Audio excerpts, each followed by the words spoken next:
And as promised, we're here today with Sam Winickoff, who is from A Better Brookline. Sam, thanks for being with us today. Yeah, thanks so much for having me on, Tommy.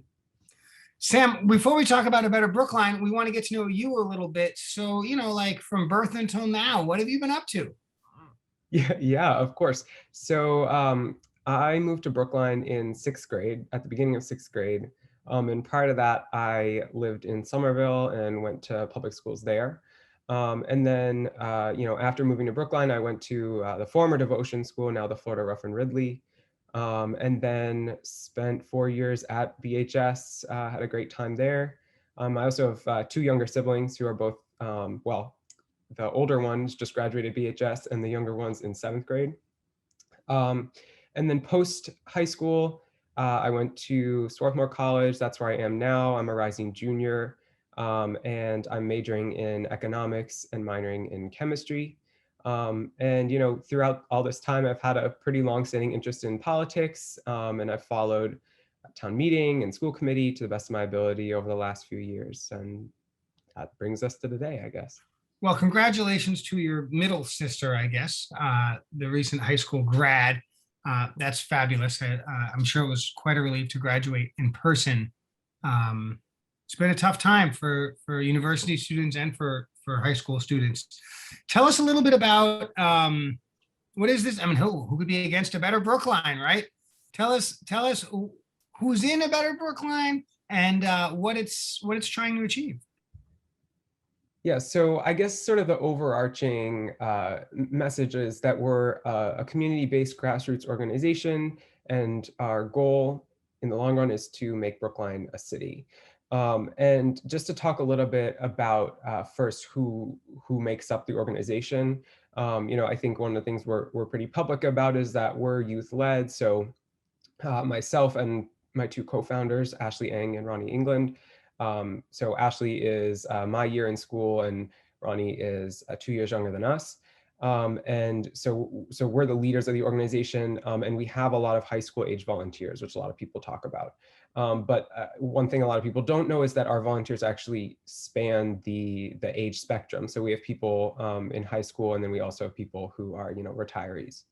So that's a little bit about who's in the organization.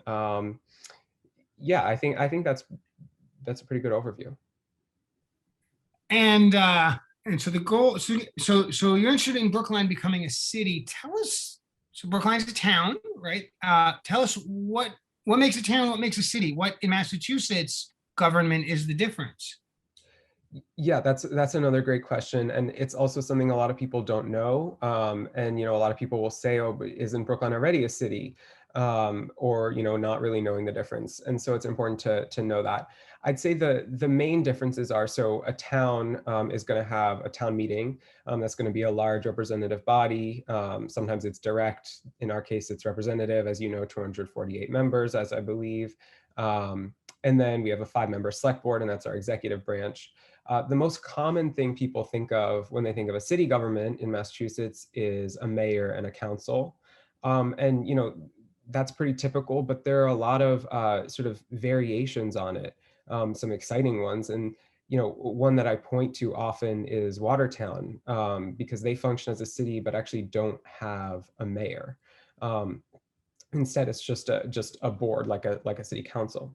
And so there's a lot of flexibility when we consider alternate forms of government. It's not just one thing, which is a city, and one thing, which is a town. There's a lot of variation. And so what is it about a city that would make for a better Brookline? Another fantastic question. So, I think there's a lot of pieces to this. This is really complex. And I also don't want to pretend that becoming a city is a panacea for everything, right? But I think there's a few key areas where being a city could be really helpful for a community of our size. And those fall under what we call our 3 E's as our organizations. That's a city government could be more equitable, more efficient, and more effective for Brookline. And I think, to sort of hone in on some of those areas, efficiency is really easy for people to understand. When you look at the town meeting process, there's a lot of things about the town meeting process that are nice, but no one would claim that it's an efficient way of doing business. It's a lot of people, a lot of decision makers, and it takes a lot of time. Um, to come to agreement. So that's one piece. That's efficiency, and I think having fewer decision makers in a council form, and having a single executive like a mayor, it just allows decisions to get made more quickly. Instead of meeting 2 or 3 times a year, you're meeting on a much more regular basis.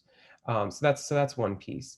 And then I think one area that's less intuitive for people is when you talk about equity or effective government.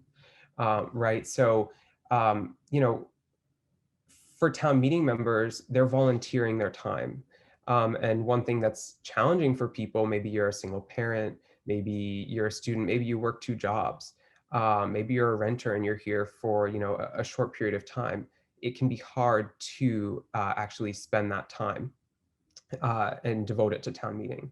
And so one thing that a city can do is actually provide a way for people to get their voices heard through their representatives, without actually participating directly in the government, which can lead to some inequities in those respects. So what stops a constituent from having their voice heard from one of their 15 town meeting members in their neighborhood? What's the barrier? Right. So, sort of counterintuitively, I think it's challenging for people uh, to keep up with who their 15 town meeting members are. If you asked a random Brookline resident pulled off the street to name their 15 representatives in town meeting, I think you'd be hard pressed to find one who could. And even if you could, the vast majority could not. And I think that's further evidenced by the lack of turnout in our local elections. I mean, as you know, since you do your election night special, turnout is, sort of abysmally low in town elections. And so having fewer representatives raises the profile of local elections and allows candidates to run on issues, as opposed to voting for, the person who lives down the street, who's your neighbor. You're voting for someone who aligns with your views. And it also can potentially lead to more competitive elections. It's great to have town meeting members who serve for many, many terms. And, I'm really appreciative of their service, but it can also be challenging when, maybe a town meeting election goes uncontested, or maybe there's 6 candidates up for 5 seats. That doesn't make for a very competitive election. I'm going to say if you're one of the 6 up for 5, it certainly feels competitive. I've been in that situation, and I'd observed that there were more competitive, as a percentage, more competitive races in Brookline local election than there was in the state legislature, which I'm not always so upset about. I'm happy to run unopposed. I would welcome competition as well, of course.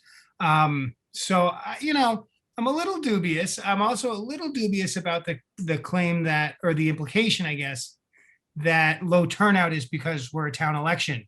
Boston city elections also have incredibly low turnout.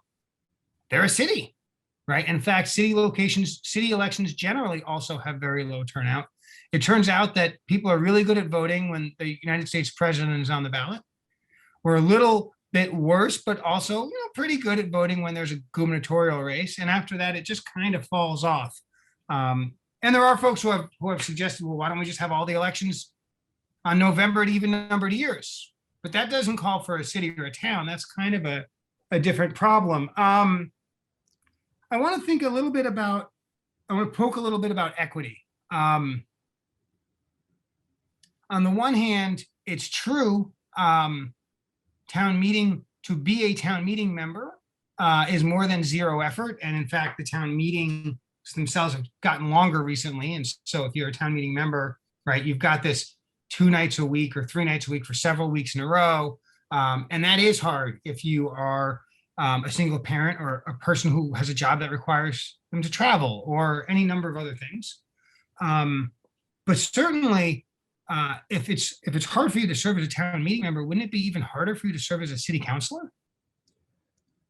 It absolutely would in many respects. And I think there's a couple of ways that being a city actually addresses that issue. So the first one is that you have paid positions as opposed to a volunteer government, right? So, currently those hours that people are devoting to town meeting are unpaid, whereas in a city government, legislators are going to be paid and that's going to be their job. And that's a barrier for a lot of people from a financial aspect. And then I think the second piece really comes back to that third E, effective, and the idea of accountability. And having a smaller representative body means that the people in it are more visible. And that translates into an ability for folks to vote for people that more accurately represent them. So there's less of a dependence on having a town meeting that looks exactly like the town, and more of a dependence on having people who will represent the interests of everyone in town. And I think that's sort of like the mechanism through which it's helpful to be a city.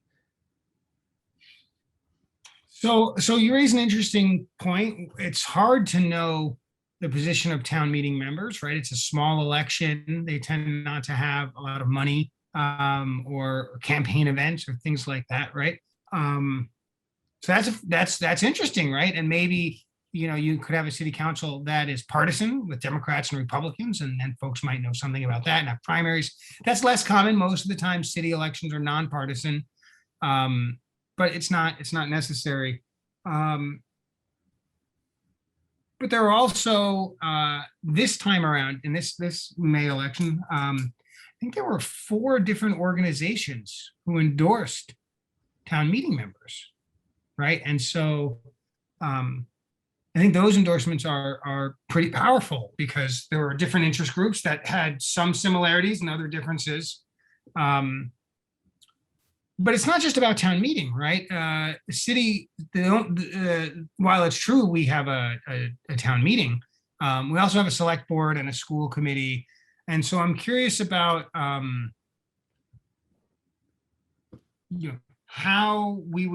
what would be different from, say, um,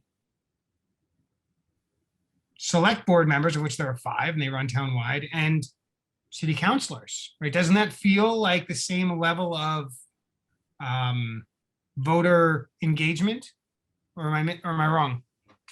You're not entirely wrong. So you could have a city council that's elected fully at large. I think a lot of communities have city councils that are elected in districts, or partially in districts and partially at large, and so that allows for some more neighborhood specificity of representation.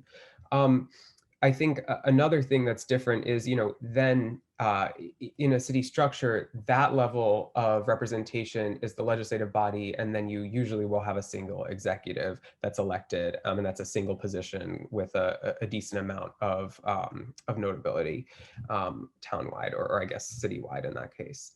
Another thing, just to return briefly to the concept of November elections. Another thing that's good to note about the charter process is that it would give us an opportunity to change when we hold elections.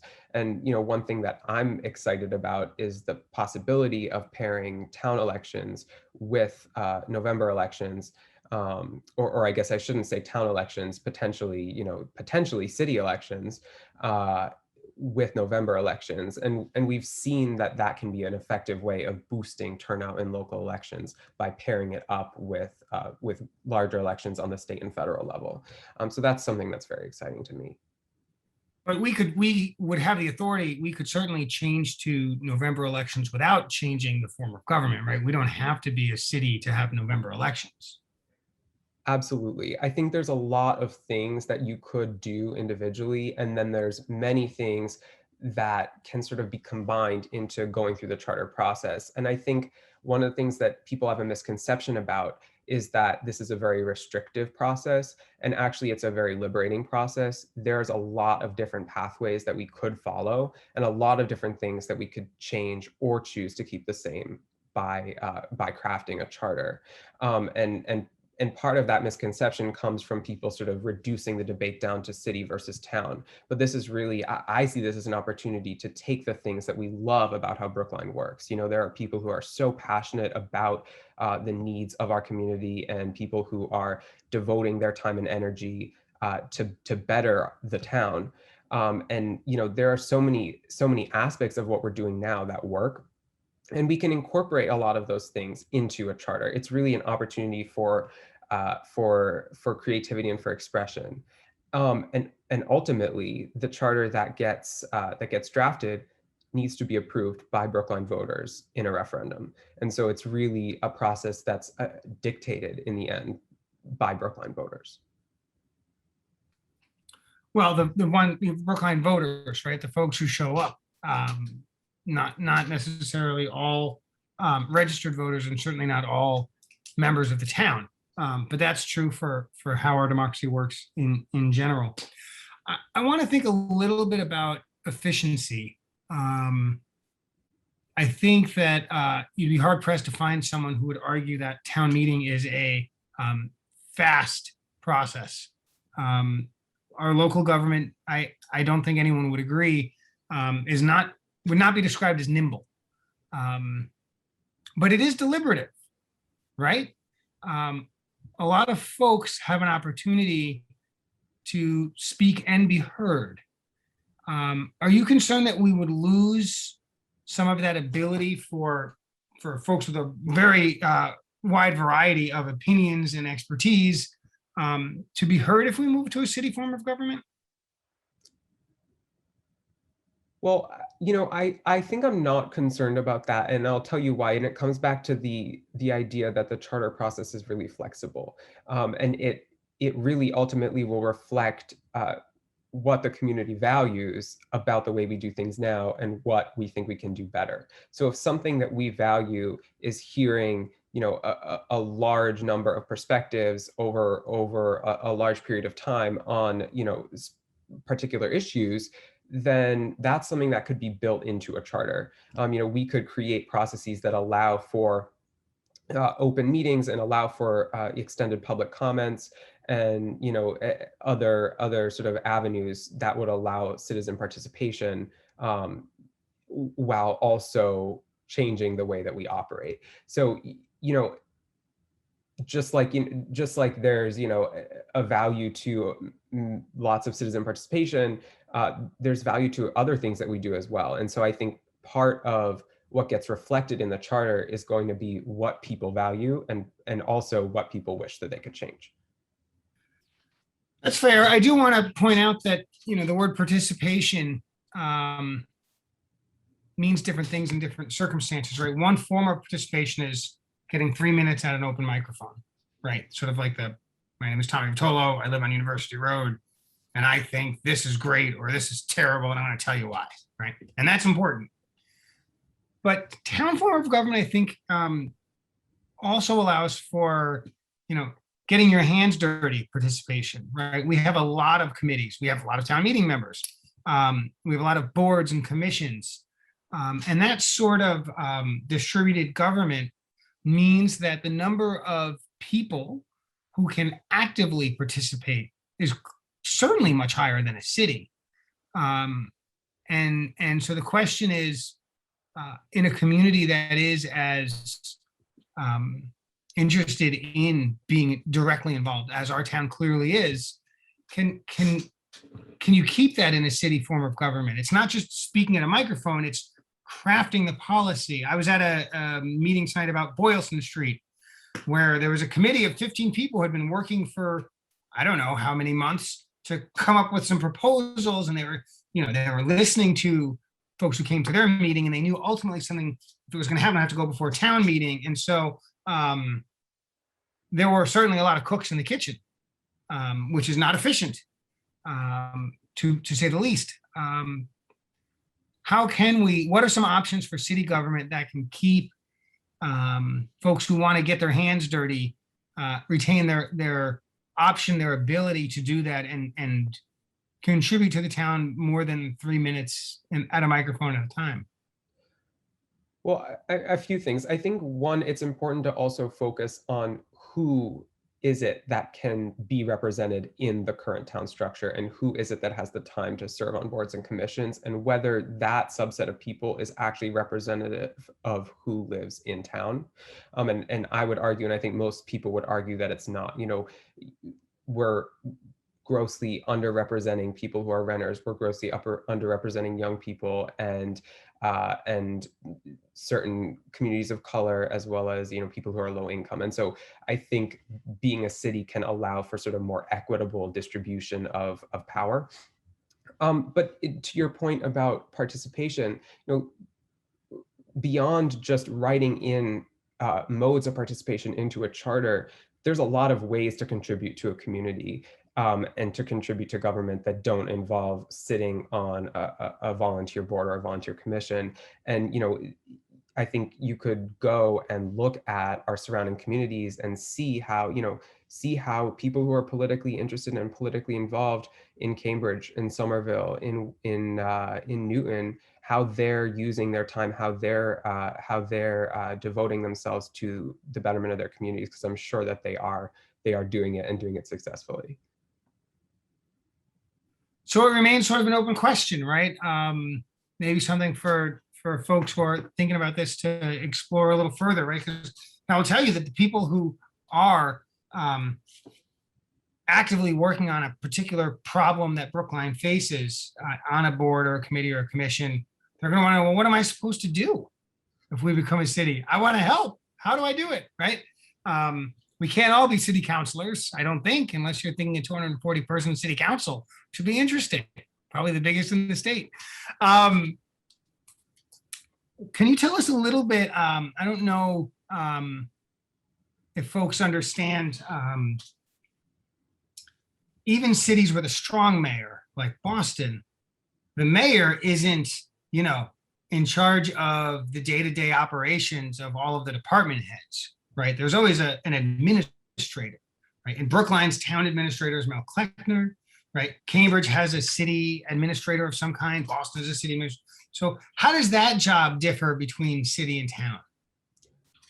I'm going to be totally honest with you and say that I don't know for sure all the ins and outs of how that specific position would function in a town versus in a city. My guess is that, as you said, there's always a role for that person, right? And so just in the way that we have that position now, we'd likely need something similar if we were a city. But beyond that, it's sort of outside of my wheelhouse. Yeah, and I don't know the answer either. But I sort of wonder, right? Select Board Chair Heather Hamilton, I know, talks with the town administrator daily, but it's the town administrator who makes the trains run on time, so to speak. And so I wonder if that would be different. And maybe it matters if you have a strong mayor or a weak mayor or a Watertown no mayor circumstance. I don't know either. These are all sort of really interesting questions. How do you, look, the best form of government is a benevolent and wise dictator, right? Turns out though that very few dictators are both benevolent and wise. I think it's easy for all of us to imagine a efficient government with a mayor who does all the things that we want that person to do. But how do we think about what happens if someone who doesn't represent our values now has this efficient government to operate? How do we deal with that? Well, I mean, ultimately, all elected officials are going to be responsible to the voters.